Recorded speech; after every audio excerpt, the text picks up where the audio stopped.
놀랍습니다. 유럽 한가운데서 펼쳐지는 한류 열풍의 진원지. 바르샤바 시민들이 태극기를 들고 한복을 입고 김치를 만들고 있다고요? 이게 무슨 일일까요? 한 폴란드 기자의 눈에 비친 충격적인 문화 현상. 처음에는 그저 간단한 기사 취재라고 생각했던 그녀가 어느새 한국 드라마에 푹 빠져 있다니. 과연 무슨 일이 있었던 걸까요? 안녕하세요. 제 이름은 안나고요. 폴란드 바르샤바의 작은 신문사에서 일하는 새내기 기자였습니다. 대학에서 저널리즘을 공부하면서 유럽 예술, 음악, 책에 대해 많이 배웠는데 선생님들은 아시아 문화에 대해서는 거의 언급하지 않았죠. 비가 내리던 어느 화요일 오후까지만 해도 저는 한국에 대해 별 생각이 없었어요. 신문사 제 책상에는 유명한 폴란드 그림들의 작은 복제품이 놓여 있었어요. 기사를 쓸 때마다 그 그림들을 바라보곤 했는데 그때마다 진짜 문화라고 생각하는 것들을 떠올리게 됐죠. 그날 오후 상사인 야책이 저를 회의실로 불렀어요. 비가 창문을 두드리고 있었고 그는 심각한 표정으로 밖을 바라보고 있었습니다. 우리 동네에서 한국 문화가 엄청 인기를 끌고 있어, 야책이 말했어요. 왜 그런지 알아보고 기사를 써보게. 이런 현상이 3년 정도 계속되고 있다고. 처음엔 혼란스러웠어요. 폴란드 사람들이 왜 한국에 관심을 가질까요? 폴란드에는 이미 멋진 연극, 책, 예술이 많은데요. 제가 말했어요. 사람들이 왜 한국에 관심을 가질까요? 사실 진짜 질문이 아니었어요. 그냥 제가 중요하다고 생각하는 것을 지키려는 마음이었죠. 솔직히 조금 궁금했는데 그걸 인정하고 싶지 않았어요. 아마 곧 사라질 유행일 거예요. 덧붙였죠. 예전에 일본 만화가 인기 있었던 것처럼요. 사람들은 곧 다른 것에 관심을 가질 거예요. 야책은 고개를 저었어요. 이건 달라. 더 오래 지속되고 있어. 직접 가서 확인해 봐야겠어. 고개를 끄덕였지만 속으로는 기분이 좋지 않았어요. 폴란드 미술 전시회나 유럽 음악 페스티벌에 대해 쓰고 싶었거든요. 한국 문화가 아니라 나중에 책상으로 돌아가는 길에 정치와 심각한 뉴스를 주로 다루는 선배 기자 마그다가 저를 불러 세웠어요. 새 과제 받았어? 그녀가 물었어요. 요즘 나 한국 드라마 보고 있는데. 오징어 게임 봤어? 놀라움을 감출 수 없었어요. 마그다는 TV 프로그램에 대해 전혀 이야기하지 않았거든요. 그녀는 항상 중요한 뉴스 기사에만 관심이 있었는데 여기서 한국 드라마에 대해 신나게 이야기하고 있었어요. 아니요, 못 봤어요. 천천히 대답했어요. 한번 봐봐. 스토리가 정말 굉장해. 그녀가 환한 미소를 지으며 말했어요. 사회와 사람들이 서로를 어떻게 대하는지에 대해 많은 것을 보여주지. 그녀가 신나게 이야기하는 모습을 보면서 이게 내가 생각했던 것보다 더 심각한 문제일지도 모르겠다고 생각했어요. 마그다가 한국 드라마를 좋아한다면 뭔가 있을지도 모르겠다는 생각이 들었죠. 책상으로 돌아와서 노트북을 열고 빈 페이지 맨 위에 바르샤바의 한국 문화라고 적었어요. 한참 동안 그 단어들을 바라보고 있었습니다. 평생 동안 유럽 문화가 가장 중요하다고 배워왔거든요. 부모님은 저를 폴란드 박물관과 극장에 데려갔고 선생님들은 위대한 유럽 작가와 예술가들에 대해 이야기했죠. 이런 것들 너머를 볼 생각은 한 번도 해본 적이 없었어요. 굳이 그럴 필요가 있었을까요? 하지만 이제 한국 문화에 대해 글을 써야 했어요. 그것에 대해 배워야 했고 그것을 좋아하는 사람들과 이야기해야 했죠. 그리고 속으로는 인정하고 싶지 않았지만 조금 궁금했어요. 책상 위에 작은 폴란드 그림들을 올려다봤어요. 왠지 더 작아 보였습니다. 그냥 간단한 과제일 뿐이야, 스스로에게 말했어요. 몇 명 인터뷰하고 기사 쓰고 끝내면 돼. 그때는 몰랐어요. 이 간단한 과제가 제가 세상을 바라보는 방식을 바꿀 거라는 것을. 제 자신을 바라보는 방식도 바꿀 거라는 것을. 여정은 이제 막 시작되었고 곧 모든 것이 달라질 거라는 걸요. 토요일 아침 회색빛 하늘에서 가랑비가 내리고 있었어요. 바르샤바 문화센터에 가고 싶지 않았지만 일 때문에 가야만 했죠. 노트북을 집어들고 레인코트를 입은 다음 얼굴을 찌푸린 채 아파트를 나섰습니다. 문화센터에 도착했을 때 정말 깜짝 놀랐어요. 비가 내리는데도 사람들이 긴 줄을 서서 기다리고 있었거든요. 어린아이들, 청소년들, 어른들, 심지어 노인들까지 있었습니다. 모두들 한국 문화 행사에 참여하기 위해 기다리고 있었죠. 이건 곧 사라질 작은 유행으로 보이지 않았어요. 한숨을 쉬며 줄에 합류했는데 기자 배지를 들고 있으니까 경비원이 알아보고 바로 들어가게 해줬어요. 안으로 들어가자 건물 안은 색깔과 생기로 가득 차 있었습니다.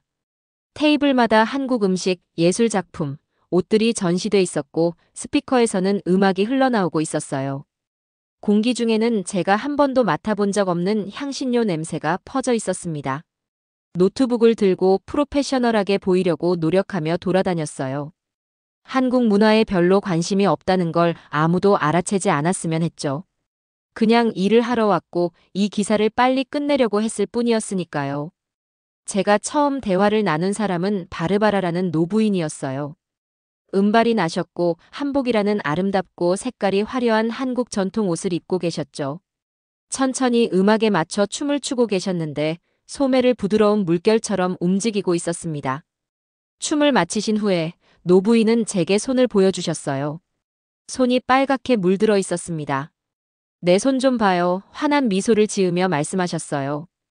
고춧가루 때문에 빨개졌어요. 내가 직접 김치를 담갔거든. 한번 먹어볼래요? 뭔지도 모르면서 공손하게 고개를 끄덕였어요. 바르바라 할머니는 빨간 양념이 발라진 작은 배추 조각을 주셨고 옆에 서 있던 한국인 선생님이 수줍은 미소로 저를 지켜보고 있었습니다. 진짜 한국 김치 맛이 나나요? 그가 바르바라에게 물었어요. 노부인의 얼굴에 자부심이 가득했어요. 김치를 입에 넣자마자 깜짝 놀라 눈이 커졌어요. 너무 매웠거든요. 그리고 강한 냄새도 났어요. 전에 이런 맛을 본 적이 없었습니다. 처음에는 먹을 수가 없었어요. 바르바라가 말했어요. 너무 맵고 냄새가 너무 강했거든요. 그런데 지금은 매일 아침 식사로 먹고 있어요. 노부인의 말을 노트북에 적으면서 왜 폴란드 노부인이 평범한 폴란드 음식 대신 매운 배추를 아침 식사로 먹고 싶어 하는지 궁금했어요. 다음으로 한국어 부스를 방문했어요. 엘즈비에타라는 중년 여성이 사람들에게 한글을 쓰는 법을 가르치고 있었습니다. 3년 전에는 한국어를 배우는 학생이 5명뿐이었어요. 그녀가 말했어요. 지금은 너무 많은 사람들이 배우고 싶어 해서 대기자 명단이 있을 정도예요. 온 가족이 함께 한국 드라마와 역사 드라마를 봐요.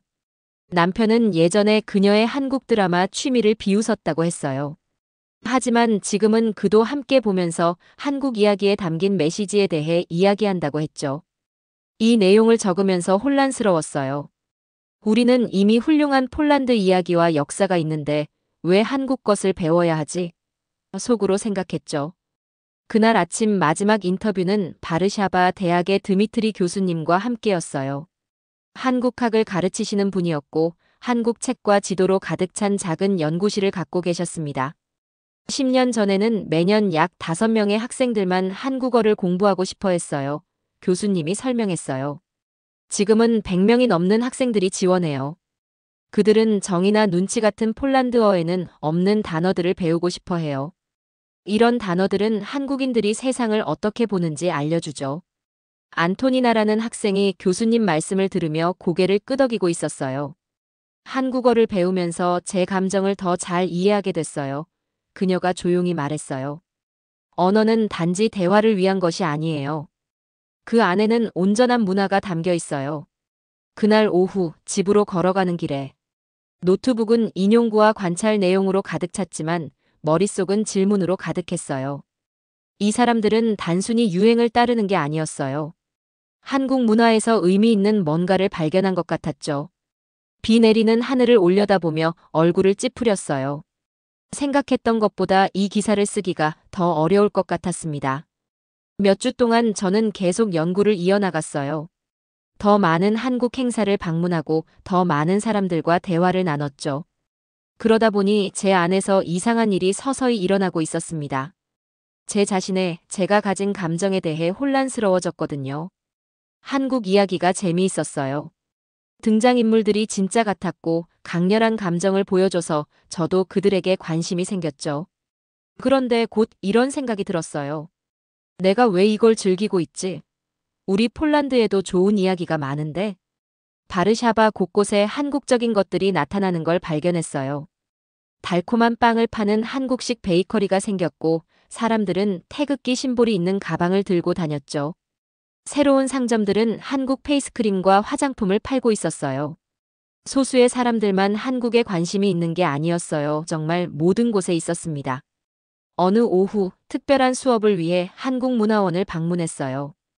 붓과 먹을 사용해 한글을 쓰는 법을 가르치고 있었는데 이 예술을 서예라고 부른다고 했죠.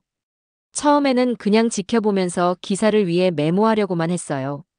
참여할 생각은 없었죠. 한번 해보실래요? 선생님이 저에게 붓을 내밀며 물었어요. 아니요, 괜찮습니다. 그냥 구경만 할게요. 급히 대답했죠. 선생님은 미소를 지으셨어요. 서예는 그냥 보는 것만으로는 이해할 수 없어요. 손에 붓을 쥐고 느껴봐야 해요. 방 안의 모든 사람들이 저를 쳐다보고 있었어요. 볼이 뜨거워지는 걸 느꼈죠. 천천히 손을 뻗어 붓을 잡았어요. 선생님은 저를 앞에 종이가 놓인 빈자리로 안내했습니다.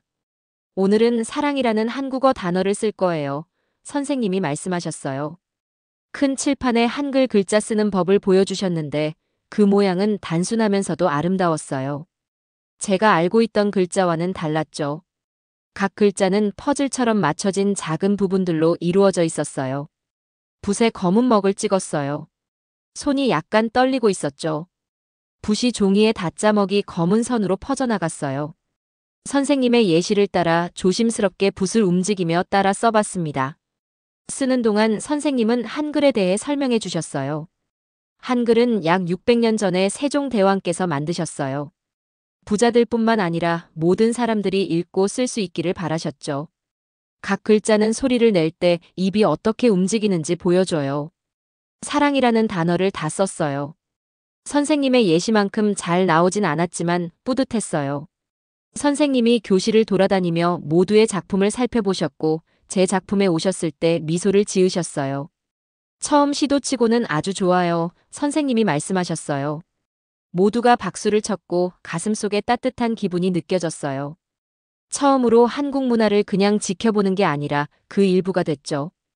짧은 순간이었지만요. 그날 밤 집으로 바로 가지 않았어요. 제 아파트 근처에 있는 작은 한국 식당에 들렀죠. 여러 번 지나쳤지만 한 번도 들어가 본 적이 없었거든요.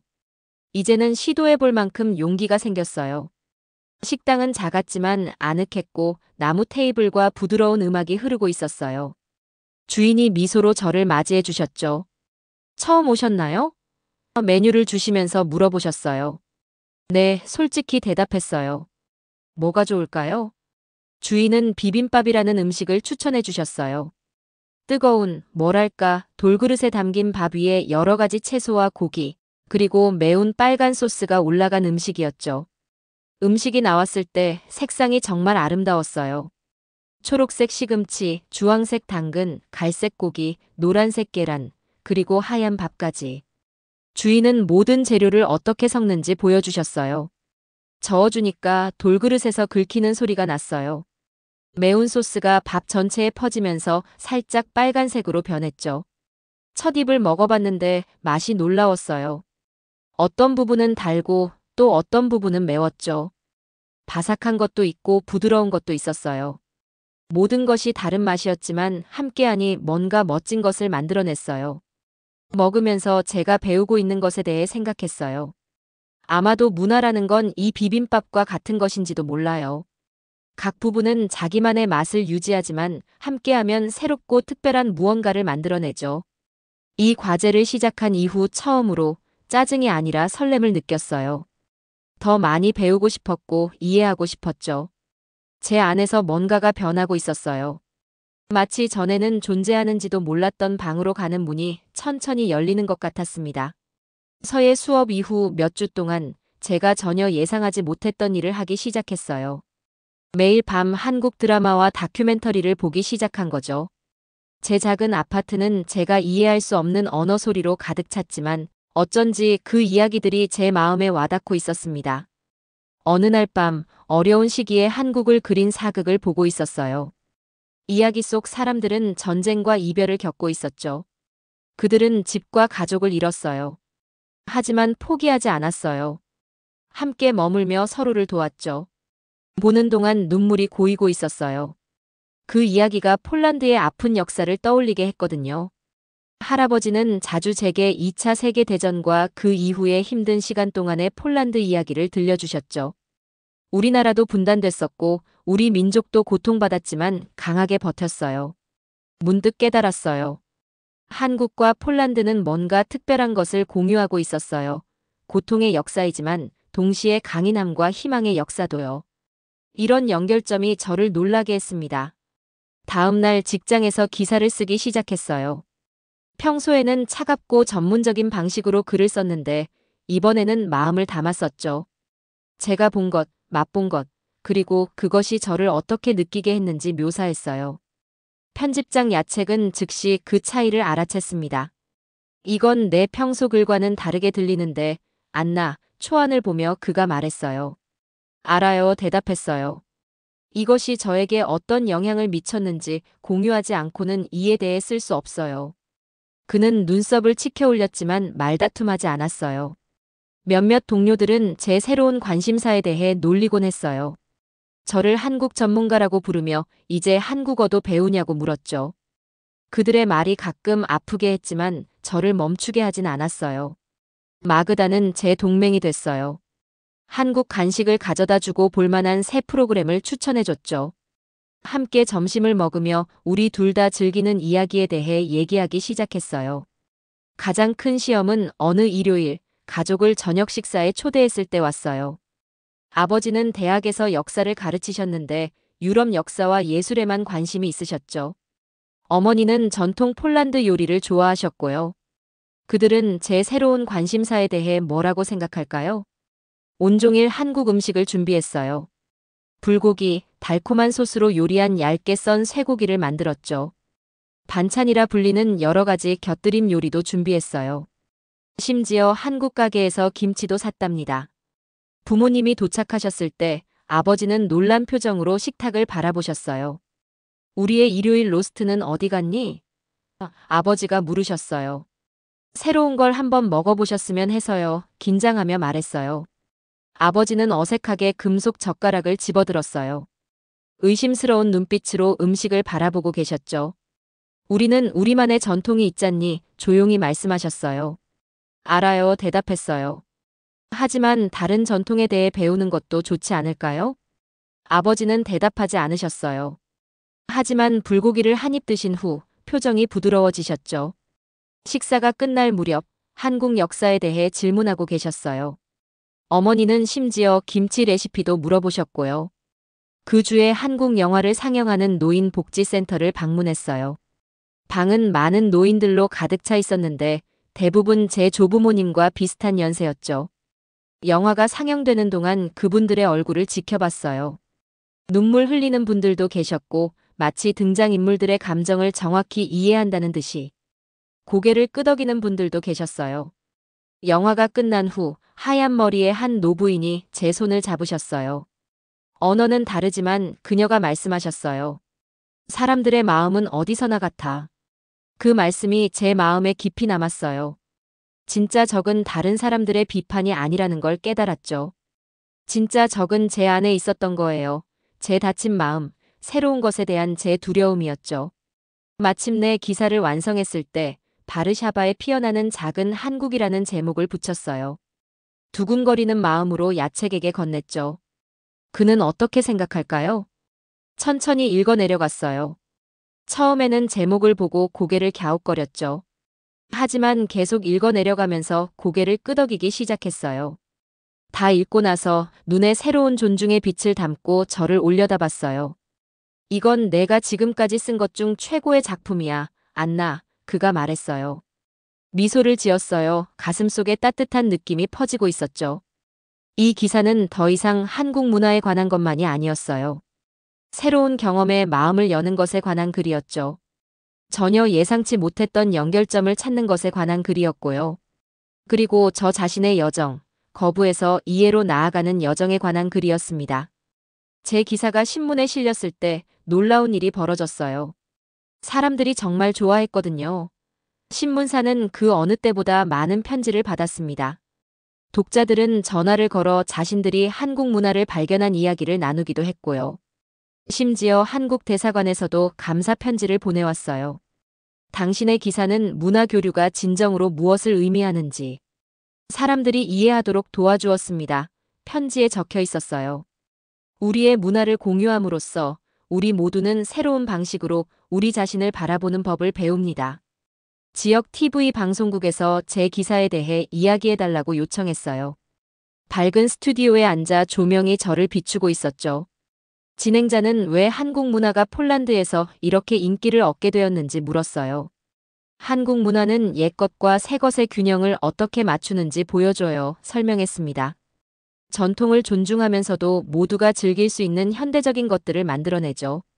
한국 이야기는 가족 사랑, 우정, 그리고 어려운 시간을 통해 열심히 일하는 것과 같이 전 세계 어디서나 이해할 수 있는 진짜 감정을 보여줘요. 인터뷰 이후 더 많은 사람들이 거리에서 저를 알아봤어요. 그들은 저를 멈춰 세우고 자신들의 한국 문화 경험을 나누곤 했죠. 한 여성은 손자의 K-팝 음악 사랑 때문에 한국어를 배우기 시작했다고 말했어요. 이제 그들은 함께 연습한다고 하더라고요.